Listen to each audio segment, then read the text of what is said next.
오늘이 무슨 날인지 아시나요? 11월 19일, 이 아동학대 예방의 날이라고 합니다. 오늘부터 일주일 동안 이제 아동학대 예방 주간으로 지정을 하고 특히 이 기간에는 아동학대에 대한 관심을 좀 가져보자는 취지로 지정된 날인데요. 그래서 오늘 특별한 인터뷰를 준비했습니다. 전 국민의 정신과 멘토로 활동하는 분이죠. 오은영 소아청소년과 정신과 전문의와 함께 아동학대 가해자의 심리는 무엇인지, 피해 아동의 성장 과정에는 어떤 영향이 있는지를 알아보겠습니다. 박사님 나와 계신가요? 네, 안녕하세요. 네, 박사님, 여러모로 전 연령대 상담을 해주고 계시는 분이긴 하지만 특히 아동학대에 대해서는 각별한 또 관심을 갖고 계실 거라고 생각해요. 네, 그렇습니다. 네, 피해 아동도 많이 만나셨겠지만 저는 사실 가해자의 심리가 무엇인지부터 좀 알고 싶습니다. 왜 이런 학대를 하는지 정말 이해가 안 되는 경우도 많잖아요. 네. 그래서 이런 부분에 네. 대해서도 대체 어떻게 이런 행동을 할 수 있느냐는 댓글들이 뉴스에 달리기도 하는데요. 그렇죠. 대체 어떤 심리 상태에서 이런 가해를 저지르게 되는 건가요? 네, 어떤 사건보다도요, 아동학대 사건을 접하면 우리 국민들은 마치 테러를 당한 것 같은 마음의 상처를 입습니다. 네. 왜냐하면 부모가 내지는 어른이, 양육자가 아이를 학대하는 거는 정말 일반적이지 않은 겁니다. 이해가 잘 안 됩니다. 네, 그렇죠. 교육을 많이 받았던, 많이 받지 않았던 상관없이 일단 기본적으로 아이를 그렇게 절대로 대하지 않습니다. 근데 이게 일반적인 시각으로 이것을 이해하려고 하면 이해하기가 매우 어렵습니다. 그런데 우리가 아동학대 사건이 종종 아주 자주 너무 가슴 아프지만 발생되고 있기 때문에 도대체 아동학대를 하는 이 가해자들은 어떤 사람인지에 대해서 좀 이해를 해볼 필요가 있습니다. 네. 아동학대를 하는 사람들은 일단은 기본적으로 여러 가지 면을 살펴봐야 되는데요. 기본 조절 능력이 굉장히 부족한 사람들이죠. 네, 감정적으로는 분노나 화를 조절하지 못하는 경우가 아주 많고요.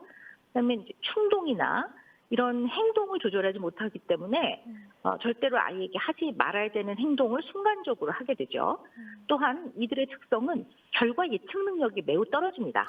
그래서 이 행동을 하고 나면 아이에게 어떤 일이 벌어질지 또 본인이 어떤 책임을 져야 될지에 대해서 결과 예측을 잘 하지 못하는 경우가 많습니다. 그래서 사실은 이제 경제적인 어려움이 있다라든가 마음이 힘들어서 그렇다라는 이런 요인들도 일부 고려는 해야 되지만 그런 걸로만 이해할 수가 없는 게 이 세상을 사는 많은 사람들 중에는 너무나 삶이 어렵고 굉장히 그 여러 가지 어려움이 많은 사람들도 많이 있거든요. 맞습니다. 그렇다고 해서 전부 다 아동을 학대하거나 자기가 돌봐야 되는 아이한테 그렇게 대하지 않거든요. 정당화될 수 그래서, 없죠. 네. 그렇죠. 그래서 일단은 이런 분들의 특성을 잘 알아서 이들을 일종의 치료의 장으로 잘 연결하는 건 매우 중요하다고 봅니다. 또한 아동학대를 하는 사람들은 꼭 기억을 하셔야 되는 게 뭐냐 하면은요.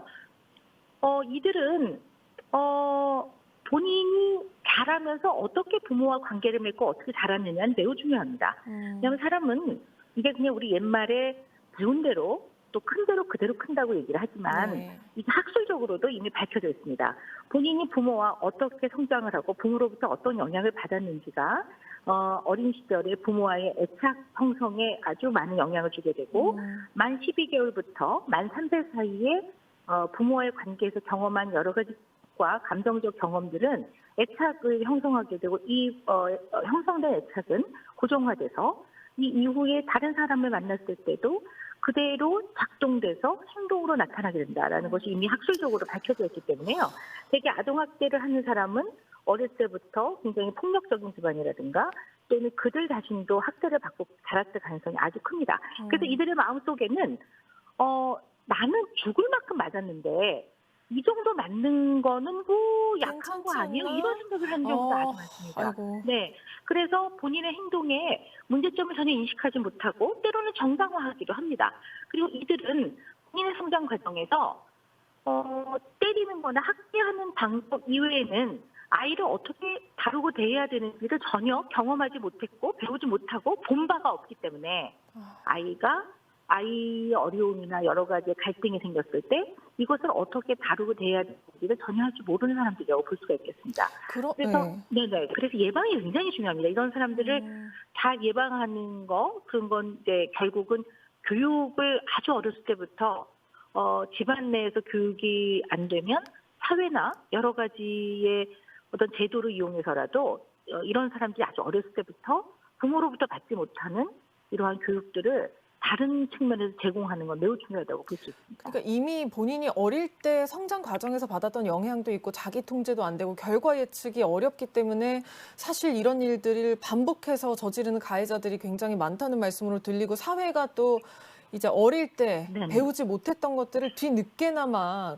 배우게 해줘야 되는 장을 마련해야 된다는 말씀으로 그렇죠. 이해가 네. 되는데요. 네네. 자, 이제 교육, 치료가 필요한 건 알겠습니다. 그런데 어쨌든 네. 가해자에 대해서 처벌을 강화해야 된다는 여론도 계속해서 제기가 되고 있거든요. 교수님, 처벌 강화는 그런 문제 해결에 도움이 되나요? 처벌은 강화해야 되는 게 맞습니다. 네. 왜냐하면 어쨌든 법률이라는 거 내지는 처벌이라는 거는요. 상징적인 의미가 있습니다. 이런 것들이 처벌이 강화되는 거는 그만큼 많은 사람들이 내지는 사회에서 이런 행동은 절대로 용납하지 않는 행동이라는 맞습니다. 것들에 대한 합의라고 보기 때문에 이러한 상징적 의미는 매우 중요하죠.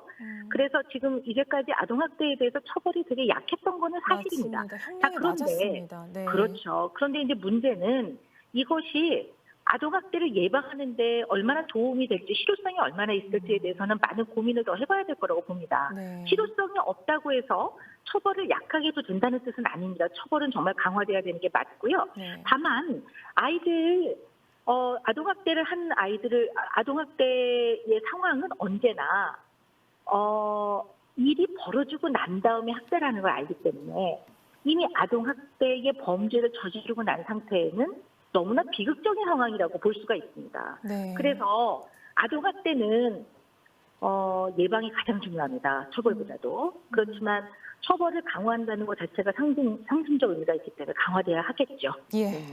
어쨌든 예방이 무조건 중요하지만 처벌 강화도 필요하다. 왜냐하면 네네. 이 처벌이 강해야 이게 용납될 수 없다는, 우리 사회적으로 용납될 수 없는 행위라는 걸 알릴 수 있기 때문이죠. 자, 박사님, 그렇죠. 그런데 예방을 하는 데 있어서 굉장히 중요한 게 주위 어른들이 아이들을 잘 관찰하는 거라고 하더라고요. 그렇죠. 그 학대 피해가 의심되는 아동을 만났을 때 그럴 때 어떤 말을 먼저 꺼내면서 다가가는 게 필요할까요? 일단 다가가는 방법을 우리가 배우는 것도 중요한데요. 네. 그래서 우리가 어떤 개념을 가지셔야 되냐면 아동학대의 가해자는 대부분 부모나 양육자와 양육을 담당하고 있는 사람들 내지는 아이를 돌보는 사람의 가능성이 굉장히 많습니다. 네. 그래서 되게 집안에서 일어나거든요.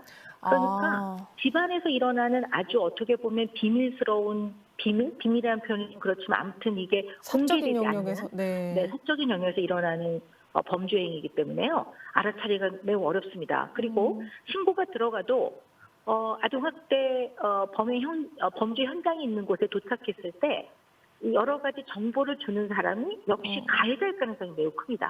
그리고 학대를 받은 아동은 어리기 때문에 자기 어떤 상태에 대해서 이해를 하는 게 매우 어렵습니다. 이야기를 하는 게 매우 어렵기 때문에 이 아동학대는 사실 제대로 발견되기가 매우 어렵다는 말씀을 드리는 겁니다. 그래서 우리는 늘 나의 아이뿐만 아니라 우리 주변의 아이들에 대해서도 사랑과 안타까운 마음으로 잘 관찰하고 잘 지켜봐야 합니다. 왜냐하면 우리는 어른 아니겠습니까? 네, 우리는 정말 진정한 어른이고 제대로 어른의 역할을 해야 합니다. 그래서 늘 아이들을 이런 사랑의 시각으로 이렇게 보면 예를 들어 계절에 맞지 않는 옷을 입고 있는다든가 또는 아이가 너무 이렇게 나이에 비해서 너무 작다든가 내지는 아이가 너무 꼬질꼬질하다든가 너무 위생상태가 불결하다든가 또는 다가가려고 했을 때 굉장히 도망을 가거나 이상한 반응을 보인다든가 할 때는 아이를 잘 보호해야 되겠다라는 생각을 일단 하셔야 돼요. 근데 갑자기 다가가면 또 요즘에는 오해를 많이 받습니다. 맞아요. 그리고 그렇기 때문에 혹시 오해받을까 봐 내가 이런 행동을 해도 되나 이런 고민을 하기도 하세요. 그래서 가장 좋은 방법은 그래도 경찰에 연락을 하든가 아니면 아파트 단지에서 발견이 되면 관리실 같은 데 연락을 좀 해서 여러 사람이 같이 있는 자리에서 좀 아이를 보호하는 것도 필요하고요. 네. 그다음에 학대를 받은 아이 같이 생각이 들 때는요. 일단 인사를 하고 안녕, 그 아줌마야 이렇게 얘기하고 밥은 먹었니? 이렇게도 물어도 보고요. 어디 살아? 이렇게도 물어보고 혹시 어디 멍이 들거나 이런 데가 없는지도 잘 살펴보고 얼굴에 흉터가 있는지 또는 뭐 긁힘 자국이나 이런 것도 좀 보셔야 될 것 같아요. 네. 그래서 우리가 언제나 중요한 거는 늘 관심을 가지고 이런 개념을 가지고 아이들을 늘 잘 관찰하고 있는 건 매우 중요하다고 볼 수 있습니다. 네. 우리 어른들이 정말 면밀하게 주변의 모든 아동들을 잘 관찰할 책임이 네네. 있는 것 같습니다. 네, 그럼요. 아이는 우리 모두가 키우는 겁니다. 네, 사회가 맞습니다. 같이 키우는 거고 국가가 같이 키우는 거지. 물론 양육의 가장 중요한 책임은 부모가 가지고 있지만 모든 아이들은 우리 모두의 희망이고 우리 모두 함께 힘을 합쳐서 키워야 되는 게 맞습니다. 맞습니다. 박사님 이제 짧게 두 가지만 여쭙겠는데요. 아동학대 네. 피해를 경험하면서 자란 성인들이 또 있지 않겠습니까? 네네. 네. 그 아픔을 이겨내는 것 역시 쉬운 일이 아닐 텐데 많은 노력들을 하고 있을 거예요. 그분들에게 한 말씀 주신다면 어떤 조언 주시겠어요? 네. 아동학대를 겪은 사람들은 이루 말할 수가 없는 고통을 겪습니다. 왜냐하면 어떻게 부모가 어떻게 나를 돌보는 어른이 나한테 이럴 수 있었을까라는 생각을 하면서 세상을 신뢰할 수가 없습니다. 그리고 얼마나 공포스럽고 불안하겠습니까? 근데 이렇게 어린 시절에 경험했던 공포는 어른이 돼서도 남아 있습니다. 그래서 저는 이들에게 제일 먼저 해주고 싶은 말은 저도 어른 아니겠습니까? 미안하다는 말을 해주고 싶습니다. 네. 어른으로서 정말 미안하고 그리고 당신이 학대를 당했던 거는 당신이 사랑받지 못할 만한 존재여서가 아니라는 거죠. 당신은 태어난 순간부터 생존할 만한 가치가 있는 사람이라는 얘기를 꼭 해주고 싶습니다. 그리고 어릴 때 받았던 학대의 후유가 남아있다면 지금이라도 좀 여러 도움을 요즘 찾아보면 그래도 국가나 이런 제도에서 도움을 많이 줍니다. 그래서 그걸 통해서 본인의 그런 아주 인간으로서의 가치를 아주 그냥 마음 든든히 좀 느끼시면서 조금씩 회복의 길을 가기를 정말 마음속으로 기원하고 또 저도 제가 제 자리에서 할 수 있는 몫을 열심히 할 겁니다. 네, 박사님 알겠습니다. 요거는 이제 오늘의 주제와는 좀 논외인데 박사님께 많은 분들이 여쭤보고 싶을 것 같아요. 어제 네네. 수능이 있었습니다. 다들 네네. 최선을 다했겠지만 원하지 않는 결과를 예상에 못 미치는 결과를 받아든 수험생과 부모님들이 또 계실 거예요. 네네. 이분들은 이런 시기를 좀 어떤 마음을 가지고 이겨내면 좋을지 네. 그 말씀을 부탁드리고 싶었습니다.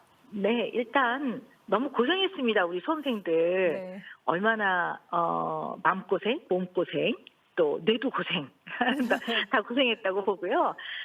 그러나 저는 언제나 아이들에게 이렇게 얘기합니다. 공부는 필요합니다. 대뇌를 발달시키기 위해서. 그리고 우리가 대뇌가 발달돼야지 평생을 살아가면서 문제 해결을 하고 살아갑니다. 그리고 열심히 공부하는 과정을 통해 인생을 열심히 사는 태도와 자세를 배우는 겁니다. 그걸 했으면 된 겁니다. 점수는 사실 우리 기혜 기자님도 공부 잘했었을 것 같은데 지금 성적 기억 안 나시거든요. 안 납니다. 그러니까 네.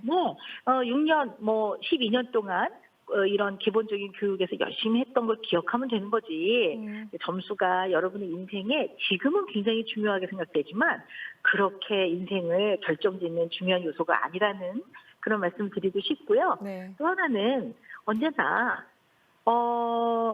공부를 못하는 거는 창피한 일이 아닙니다.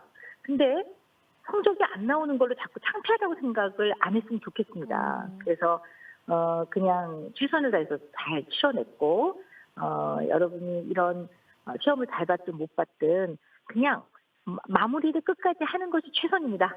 네. 그래서 최선을 다하시기를 진심으로 바랍니다. 네, 끝까지 최선을 다하는 게 중요하다는 말씀 해주셨습니다. 네. 네, 박사님 오늘은 여기까지 말씀 듣겠습니다. 주어진 시간이 네. 짧아서 아쉽네요. 다음에 또 모시고 이야기 듣고 싶습니다. 네, 감사합니다. 네, 오늘 고맙습니다.